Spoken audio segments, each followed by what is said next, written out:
அப்படின்னு சொல்லிட்டு என் பொண்ணை வந்து உட்காருமா அப்படின்னா, அங்கிள் பரவாயில்ல அங்கிள், உட்காருமா ஒன்றும் பிரச்சனை இல்லை உட்காரு அப்படின்னா. நான் எப்போவுமே கேப்டன் முன்னாடி உட்கார மாட்டேன். நான் உட்காரல கேப்டன், நான் நிற்கிறேன் அப்படின்னா.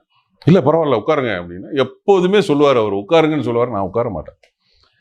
டக்குன்னு என்ன பண்ணாருன்னா, ஒரு கீழே அவருடைய டேபிளை திறந்து ஒரு ஃபாரின் பிஸ்கட்டு, அது வந்து எனக்கு தெரிஞ்சு எப்படியும் ஒரு 7,000 ரூபா இருக்கும் அந்த டப்பா. நமக்கெல்லாம் அந்த மனசு வராதுங்க. அந்த டப்பாவை எடுத்து என் பொண்ணுகிட்ட கொடுத்துட்டு, நல்லா படிக்கணும் அப்படின்லாம் சொல்லிட்டு, அப்புறம் என் பொண்ணு சொல்லிச்சு, அங்கிள் எங்கள் அப்பா ரொம்ப மேடையில் பேசுகிறாங்க, எங்களுக்கு பயமாக இருக்குது, அந்த கலைஞர் அங்கிளையும் திட்டுறாங்க, ஜெயலலிதா அம்மாவையும் திட்டுறாங்க, எங்களுக்கு பயமாக இருக்குது அப்படின்னு. நீ பயப்படாதம்மா, உங்கள் அப்பாவெல்லாம் நான் அப்படிலாம் விட்டுற மாட்டேம்மா, நான் இருக்கிற